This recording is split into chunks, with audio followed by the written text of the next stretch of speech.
Yeah. So, welcome to the Holistic Kid Show. My name is Zane. My name's Abdullah. And my name is Imad. We're the Holistic Kid, as you can ask it from the inside out. Approximately 1 in 285 children in the U.S. will be diagnosed with cancer before their 20th birthday. I mean, globally, there are more than 300,000 children diagnosed with cancer each year. In every 3 minutes, somewhere in the world, a family hears the devastating words that their child has been diagnosed with cancer.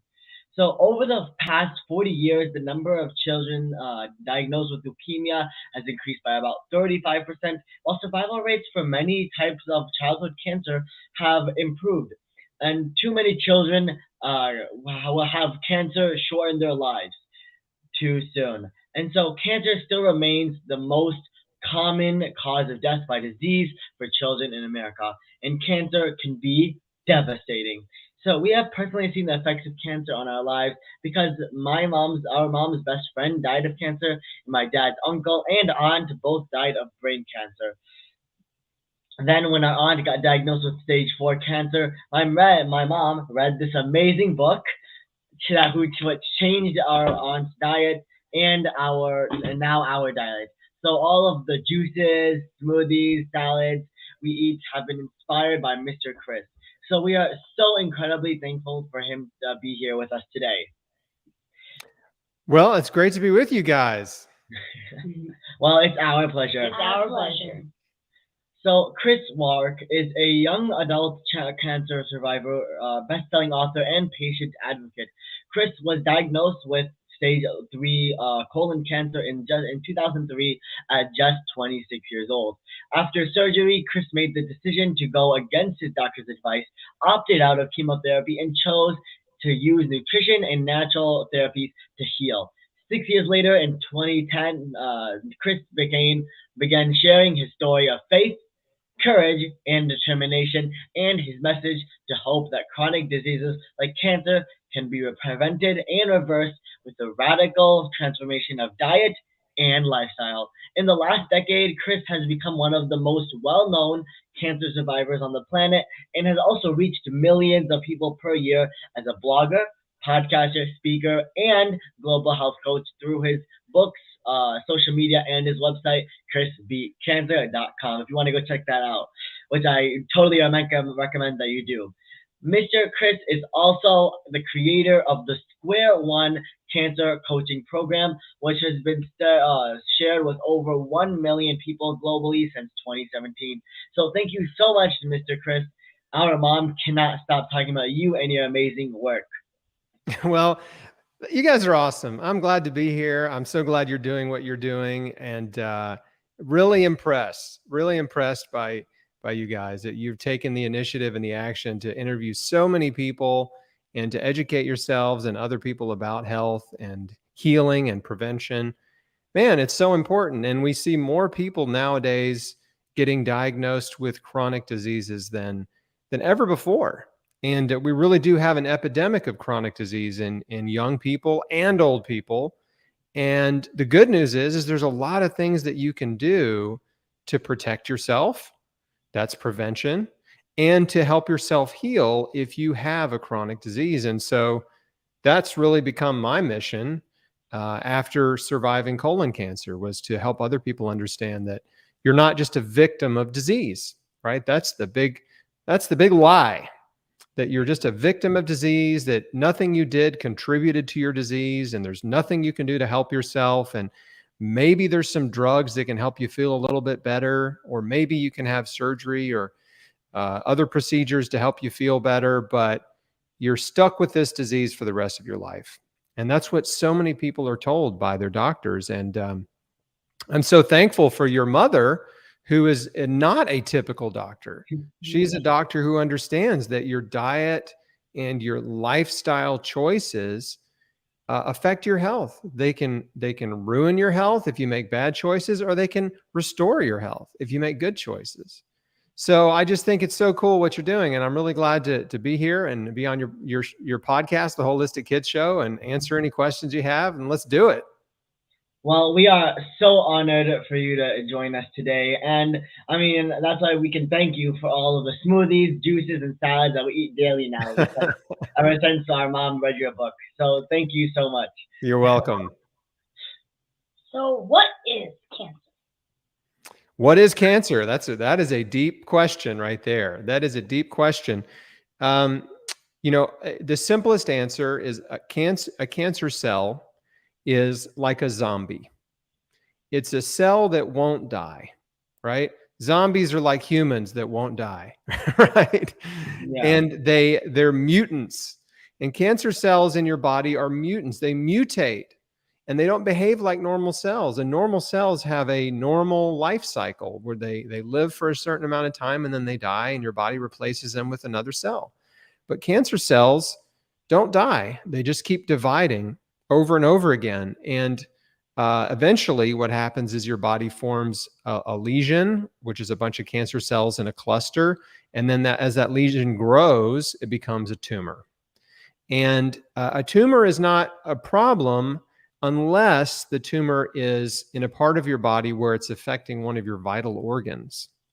So a tumor on your skin isn't really a big deal, but a tumor in your liver or in your throat or in your colon can cause some real problems. And even if it grows big enough, can be life-threatening and you can die. So that's the shortest answer of what cancer is. These are cells that are not behaving as they should. And I think that's why it's so hard to get rid of cancer and to heal it, because there are cells that kind of blend in with the rest of your cells and the rest of your body. So it's probably so hard to identify where it is and how to get rid of it, which is why most people think it's uncurable, right? That's right. And many cancer cells, well, put it this way.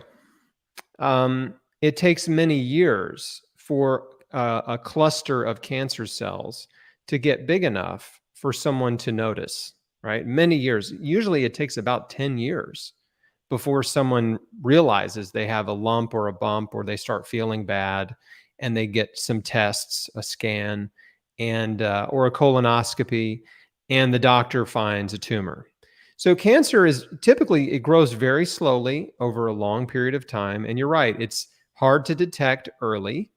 And I think the biggest misunderstanding about cancer is that people think it's incurable because the medical community, the drug companies, and generally the medical community has not been very successful at curing cancer with their methods. Now, there's a few cancers they've done really good with. They've done really good with childhood leukemia, and that has a very high cure rate with chemotherapy. And 90% of childhood leukemia patients live 10 years or more, and that's great. Testicular cancer is another one that they've done really well with, and also lymphomas. But all the other types of cancer, like breast cancer or brain cancer, liver cancer, colon cancer, pancreatic cancer, there's a lot of different types of cancers that can appear in different parts of your body. The cancer industry hasn't done a great job at curing those.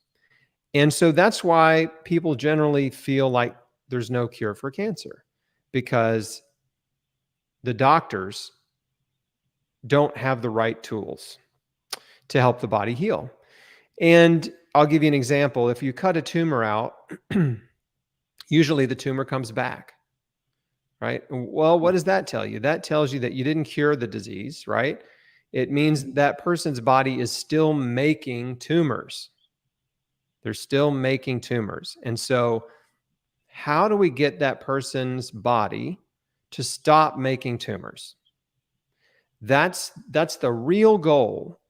And this is the Holistic Kids show. So what I'm talking about now is taking a holistic approach to healing. And what that looks like is looking at your whole life, not just looking at a tumor. So if you're sick, a holistic doctor would say, okay, well, let's take a look at your life. What do you eat? What does your diet look like? What are you eating? What are you doing? Do you have any bad habits? Are you smoking cigarettes? That's the #1 cause of cancer. Are you drinking alcohol? That's another big cause of cancer. Are you eating a lot of processed meat and red meat? So that'd be bacon and hot dogs and hamburgers, sausage. Well, those are known causes of cancer too. And asking those questions is really important, and educating patients is really important, because once you learn that cigarettes cause cancer, well, you probably wouldn't want to smoke cigarettes, right? Yeah. Yeah. Yeah. You know, some people still do. Some people know they cause cancer and they still do. You guys might think that's kind of silly. I do. I think it's kind of silly. Yeah. Yeah. It's But pretty silly. It's like they want cancer. But people make choices, right? They make choices, and sometimes it takes many years for those choices, like smoking, to cause a problem in their life. But this holistic approach is really saying, okay, what are all the things in my life that might be making me sick? Diet, cigarettes, alcohol, environmental pollution. You know, do you live near a big chemical factory, or do you work in a chemical factory? Those are examples. And stress is another big contributor to disease and cancer. And we can get into that in a minute. But up to 90% of cancers are caused by diet, a bad diet, unhealthy diet, lifestyle, which again, smoking, drinking, and not exercising. Yeah. And environmental factors. That'd be like environmental pollution. So that's like 90%. That's most cancers. And the problem is that people just don't know this, right? They don't know this. Doctors aren't even told this in med school. And so because the doctors don't know it and they don't talk about it in school, you know, med school or elementary school or high school or college, right? Like no one is told this. So a lot of people just assume when they get cancer, they were just unlucky, right? They don't realize that, oh, maybe that your diet and smoking and drinking and environmental pollution were really all contributing factors to the reason you're sick. And the good news is once you learn that, then you can start changing your life, right? You can start making changes if you realize, oh, wow. And this is what I did. I was diagnosed with colon cancer at 26 years old. That sounds old to you guys, but it felt very young to me. Okay. When you get to 26, you won't feel old, I promise. So I was diagnosed with colon cancer, and that's very rare. It was very rare for a 26-year-old to get colon cancer. That's normally a cancer for old people, like people in their 60s, 70s, 80s. And so, but let me say this, more young people are getting colon cancer now than they were when I was diagnosed 20 years ago. So colon cancer is on the rise, and colon cancer is primarily caused by our unhealthy diet. But I made a choice. I had surgery, and then I made a decision not to do chemotherapy because I wanted to build my body back up. I wanted to take a holistic approach to healing. And that means changing my whole life for the better. That's really what I wanted to do. I was excited to do that. And I knew there were a lot of things in my life that I could improve.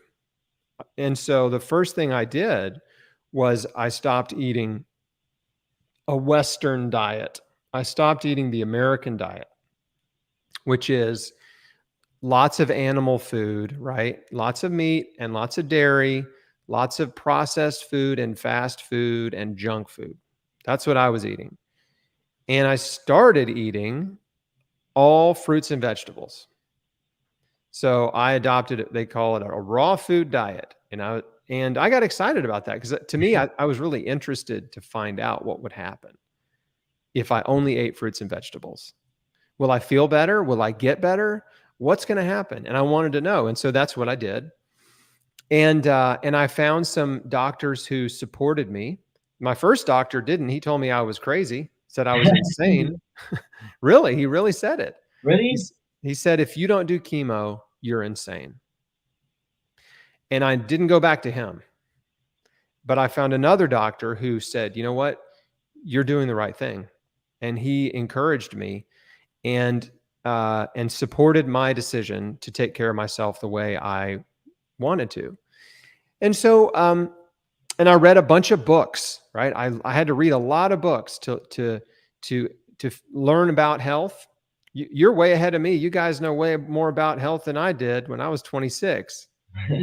But I read a bunch of books about people who had healed cancer, and also books written by doctors that had helped people heal cancer with a holistic approach. And a raw food diet and juicing were a huge part. And I just kept seeing that over and over and over again. I kept seeing doctors and other people who had healed say, this is what I did. So that was very encouraging to me. It just helped me really have faith that would make a difference. So I changed my diet. That was big.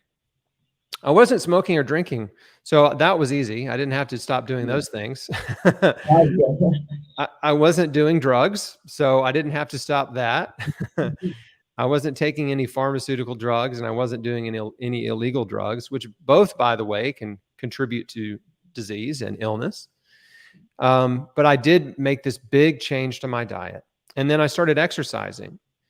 And there's a lot of wonderful research about exercise. And we know that exercise strengthens your immune system. And it helps cancer survivors live longer and helps them survive. Just exercise. And diet plus exercise is even more powerful. So I made those two big changes. And then I started cleaning out my house. I realized, boy, there's a lot of toxic products that I'm using, toothpaste, shampoo, deodorant, household cleaning products and things like that. And so we replaced all of those sort of big major brands with natural, non-toxic brands from, places like Whole Foods and, the stuff they sell. A lot. Yeah. Where we get everything from. Yeah. And the stuff they sell in health food stores. And so I started cleaning up. We cleaned up our house and made it a much less toxic environment. I got an air purifier and a water distiller, water purifier to remove potentially harmful chemicals from our water, like fluoride and chlorine, and who knows what else was in there. And so I just step by step started changing my life and really focused on improving my health. And it wasn't complicated. What I did, anyone can do. Any of you could do. You don't have to be an adult. You don't have to have a high school diploma or a college degree to change your diet. Yeah. Right? You don't have to have any of those things to start exercising. And so, or even to change the shampoo or deodorant that you use, or the toothpaste you use, right? Anybody can do it. Yeah, anyone can do it. And you don't have to doing it. Yeah, and you don't have to be wealthy to do it. And so I just created a very simple daily routine for myself that was focused on flooding my body with as much anti-cancer nutrition as possible. And the way I did that was I would make 64 ounces of vegetable juice, and it was mostly carrot juice. And I would drink that throughout the day, about eight ounce servings of carrot juice. And then I made these giant salads. And you held up my cookbook. It's on the cover there of Beat Cancer Kitchen. That we call that the giant cancer fighting salad. And I realized pretty early in the process that the simplest meal for me was just to put as many vegetables as I could in a big bowl, right? Yeah. And then put a bunch of delicious spices on it, like garlic and curry powder and cayenne pepper, and put some apple cider vinegar and olive oil on it, and oregano, and I just made it delicious. It just tasted so good with all those spices and that dressing on it. And then I realized, wow, this is so good. I love this. I could eat this every day. Well, come to think of it, I could eat it twice a day, every day. This can be my lunch and my dinner every single day. And I think, at that time I didn't know, but I thought to myself, I think this is probably the most nutritious, the most potent anti-cancer meal, this giant salad that I've concocted. So I thought, well, every time I eat is an opportunity to flood my body with anti-cancer nutrients. So I think I'm just going to eat this twice a day, every day. I And mean, for you, that's what I did. yeah, I mean, you're saying that, you were saying that you put just all of these vegetables, all these different like antioxidants into the salad, and then you put some spices over us. For us, it's easier to put all of those vegetables, just like all the vegetables we have. We'll get all of the vegetables we have in our cabinet, and we'll or the drawers or the fridge. We'll put it in a smoothie and we'll blend it. We'll make some juice. We'll put some banana, maybe some apple, maybe some kiwi, right? Yeah.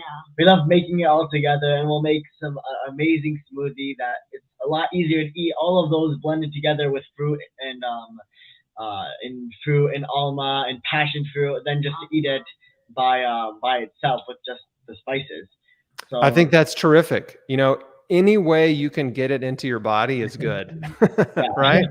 Right. And I do that too. I make smoothies too. Now, back then, I didn't even think about making big green smoothies.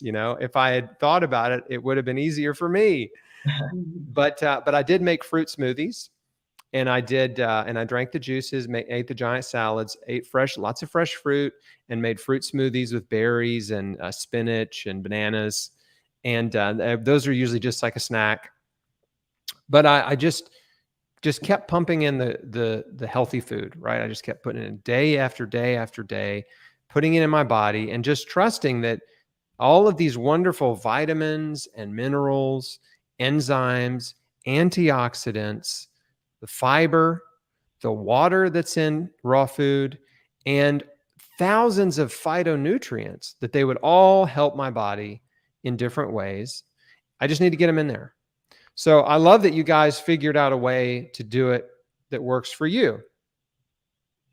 yeah, and I think now, so another big problem, another big contributor to cancer. I mean, you were saying that the first thing you did was fix your diet, because even if you're not smoking, you're not drinking, you're not, taking drugs, any of this, you can still get cancer. And do you think the main reason for that is because of these processed foods? Yes, I think the processed foods are a big problem. And too much meat and dairy and the sugary drinks and fast food, which is a processed food, are definitely big problems. And they're definitely contributing to disease. And the environmental pollution is definitely contributing to cancer. And so you don't know you don't know how you got it, but we know there's a number of things that cause cancer and contribute to cancer. So as many of those things as you can identify and get out of your life, the better. Yeah, and we were like preparing for like a video or something, and I went and I was going through what the chemicals, the different food dyes, the benefit, what they could do to your body, and how like um damaging they were. And so almost every single food dye, all these artificial flavors, all these artificial colorings, they all had something may cause cancer over and over and over again. One of the main things that these did to your body was, may cause cancer. Which is why that's where I realized, oh wow, all of these artificial colorings and flavorings, they really like damage your body in a way that we don't know until it happens to us. That's right. I mean, processed food usually tastes really good, right? Hmm.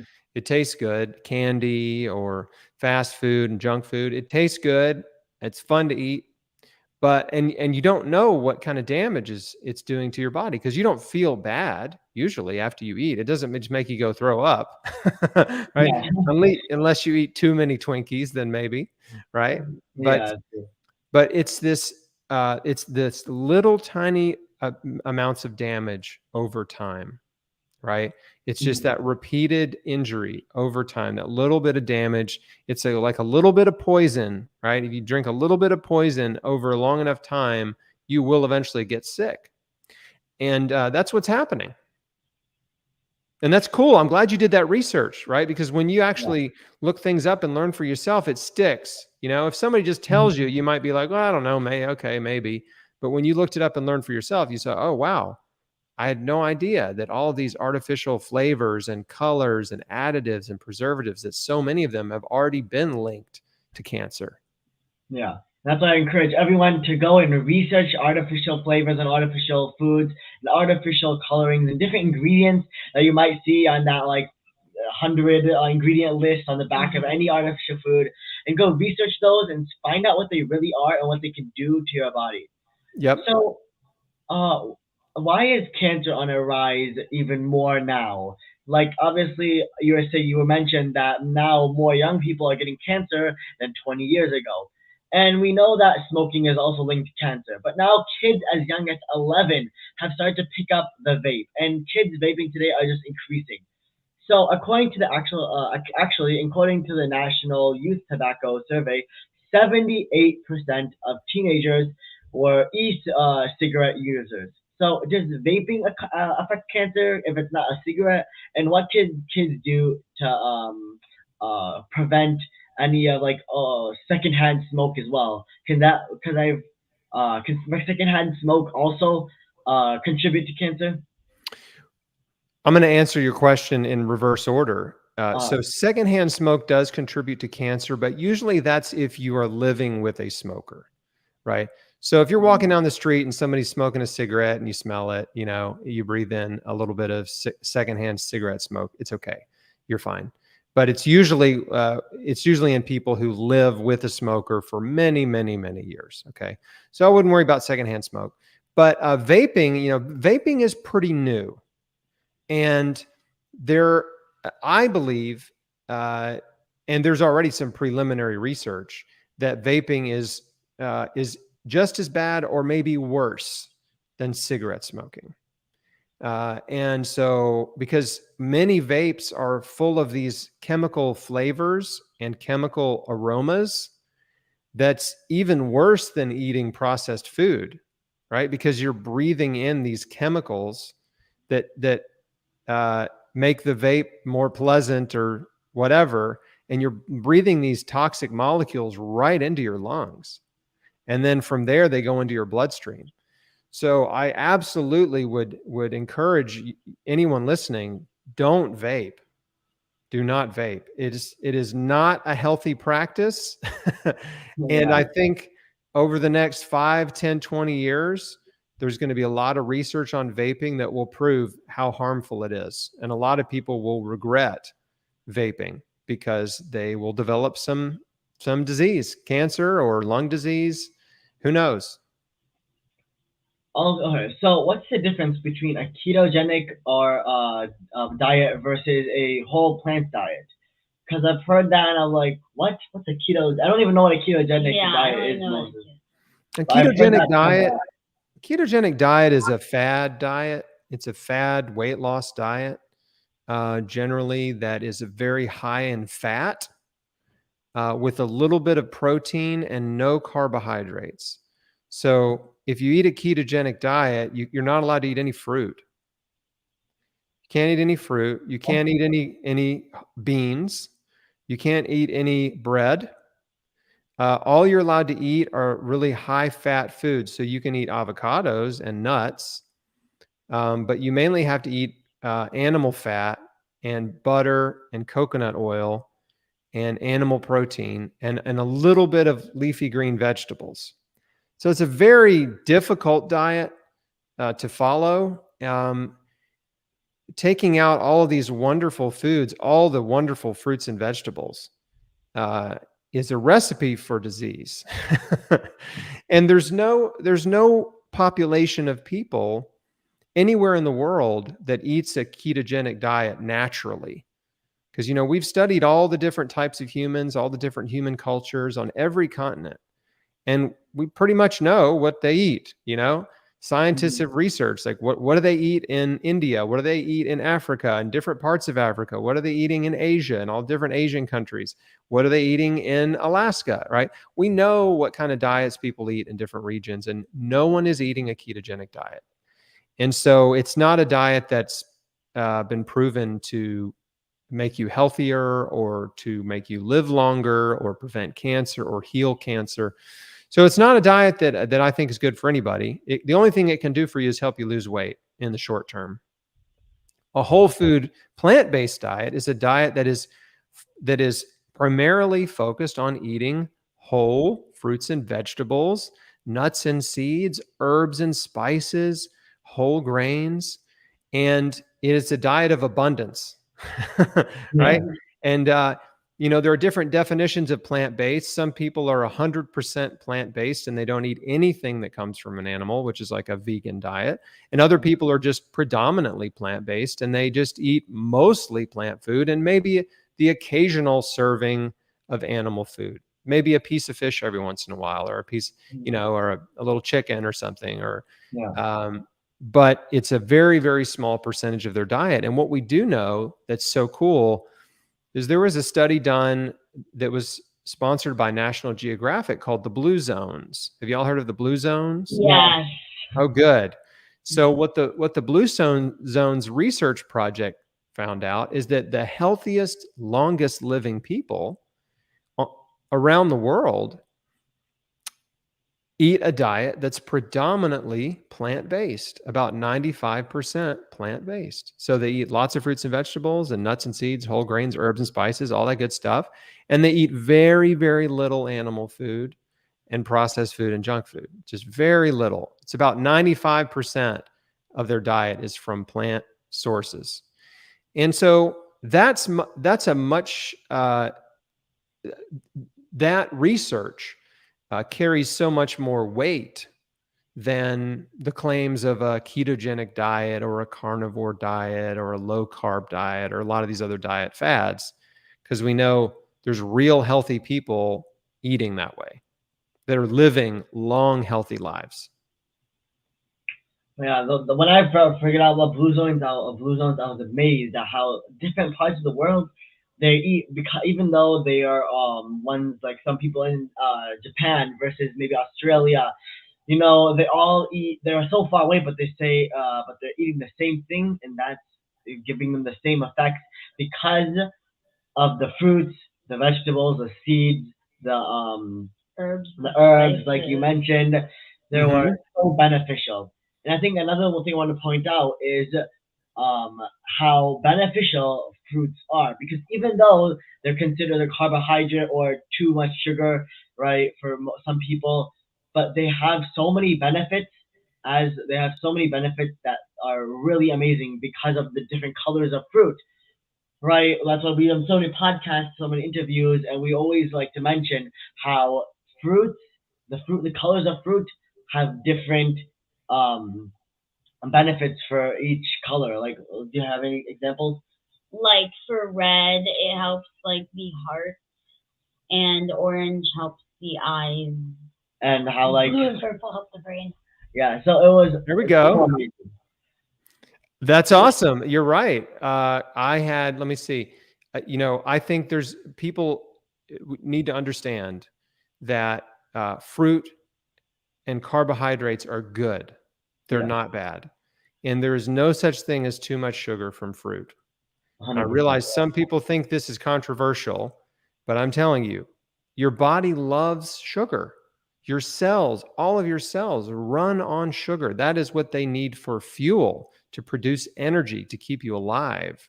And carbohydrates, especially whole carbohydrates from nature, fruit, is a perfect food for humans. And I love fruit. In fact, today I haven't had an apple, I've had a plum, and I've had a bunch of cherries. I pigged out on some cherries earlier. We had some really, really tasty cherries in the fridge, and I ate a bunch of them.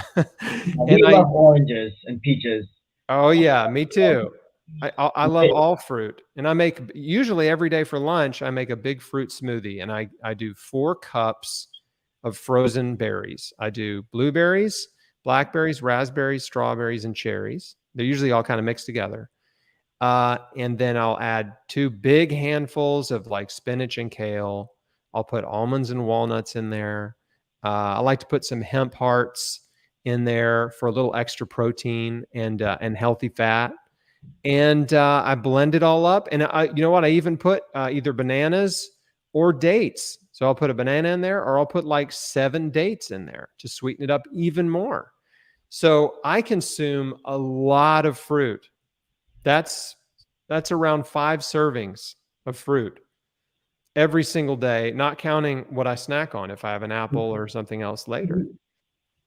So fruit is awesome. And I'll tell you, the reason so many people are sick in the United States, it's not because we're eating too much fruit. Because we don't hardly eat any fruit. Yeah, that's true. And that fruit's not the problem, right? It's not the problem, but it's been demonized. People think, oh, if it's sweet, it's bad for you, and they think that an apple is the same thing as eating a candy bar because it's sweet, and that could not be farther from the truth. Where can people learn more about you and your work? Well, thank you for asking. I have a website that I started 13 years ago called chrisbeatcancer.com. And on that website, I have interviewed many, many people. I've interviewed a lot of people who have healed cancer with a holistic approach, even when doctors told them they were going to die. I've interviewed a number of doctors and researchers. And written a number of articles about health and healing and anti-cancer strategies. So all that's on chrisbeatcancer.com. And then I do have some books. You held a couple of them up. Chris Beat Cancer is my story. Yeah, with us right now. There it is. So Chris Beat Cancer is my first book, and that tells my cancer survival story. And I talk about the cancer industry and the problems with it, and also exactly what I did to get well. And then my wife and I published a book called Beat Cancer Kitchen last year. And that's a recipe book, full color, beautiful plant-based recipe book. And then I have a third book called Beat Cancer Daily, which is like a daily reader. It's like for daily encouragement and inspiration and wisdom, specifically for somebody going through cancer. And, I'm on social media, so I'm easy to find on YouTube, Chris Beat Cancer on Instagram and Facebook and YouTube. So we're constantly sharing helpful information and encouraging information for folks that are trying to restore their health or improve their health. And that's what I do. So that was so empowering. You have given so much hope. We can't thank you enough for your amazing work. Everyone make sure to follow Mr. Chris on social media. His course is a must get. And thank you again, Mr. Chris. This was amazing, and you are so inspirational. We learned a lot from this interview today. Let's recap Mr. Chris's key points. You are not just a victim of this disease. There is so much you can do to help yourself. Cancer cells is like a mutant or a zombie that doesn't die. Cancer cells keep dividing and they grow and they become a tumor. It only becomes a problem until it affects your vital organs like your liver, your brain, your colon, and cells that are not behaving as it should. And also, by receiving this diagnosis, most are left with a deep sense of hopelessness. But it can also be accompanied with a new revival of your inner self. So remember to look at your bad habits, your eating, your sleep, and look and try to get your life back together and really start making differences that will help you prevent or get rid of cancer, because there's always hope. Right, Zen? Always hope. Always hope. As long as you're breathing, there's hope. So it is also very important to ask questions. Ask yourself, what are all the things in my life that could be making me sick? 90% of cancer is actually caused by an unhealthy diet, smoking, and environmental pollution, and your lifestyle. But once you learn that, you can start changing your life. First, you must accept total responsibility of your health and be willing to do what it takes. And Dr. Chris, he sees cancer as something to be healed, not something he has to fight against or kill. In order to heal our bodies, we must first win the battle in your mind, as changing your thoughts and being more grateful will change your life. Also, remember to don't dwell in the negative and stop making excuses and stop making bad decisions that will really sabotage your life and your health. So that's why it's so important to get outside, go exercise, and really start getting active. So because that also really improves your mood and your health. Defy the odds and be the exception that is the beat cancer mindset. Stop eating the standard American diet. Start eating the raw food diet, which is just herbs, fruit, Eggs, nuts, vegetables, all just things that come from nature. So remember, Dr. Chris, he beat cancer. So that means anyone can do it, and you don't have to have a college degree or $1 million. And just create a daily routine that you can flood your body with nutrients and fruits because they are so important. And different fruits and vegetables like berries, greens, even dandelion greens, we would use a lot in our smoothies. Broccoli sprouts, amla, mushrooms, cherries, turmeric, hemp, dates. We all love making them into our smoothies and part of our daily diet. So thank you so much, Mr. Chris. We know you are incredibly busy, so we are so honored that you could join us today. This was super fun, guys. I love what you're doing. I'm just so proud of you. Keep it up. Keep up the good work. This has been really a really cool interview. Well, it's our pleasure. It's our pleasure. Thank you. So, thanks everyone for tuning in. Until next time, I'm Zansari. I'm Abdullah. and I'm Elad. Follow my family and I on social media. Look up Holistic Momsy and look at for Mom's book. She has written a lot of them. Also, kids need to learn from other kids. Please download our podcast and iTunes and leave reviews so other kids and families can benefit. We need to work together to create a healthy future for us and the planet. Join us next week for another episode of the Holistic Kitchen, where kids are empowering kids. Thank you, everyone. Thank you, everyone.